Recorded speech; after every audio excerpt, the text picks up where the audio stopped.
ବୈଠକ ମାଥା ଖରା ଦିନ ଗୋଟିଏ କାଉକୁ ଭାରି ସତ ହେଉଥାଏ। ସିଏ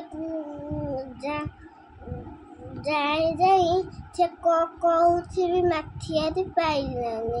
ଥକି ଯାଇ ଗଛ ବସ୍ତରେ ରଖିଗଲା। କିଛି ଗୋଟେ ଦୂରରେ ଗୋଟିଏ ମାଠିଆଟାଏ ଥିଲା।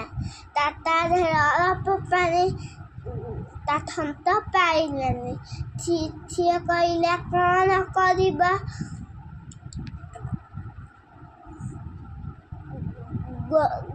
ଗୋଡ଼ି ଗୁଡ଼ାକ ବାଟରେ ପକା ହେଇଥିଲା।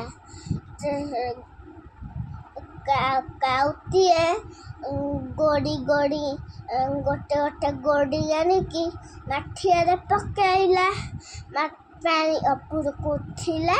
ସେ ପେଟେ ପିଇକି ଉଡ଼ିଗଲା।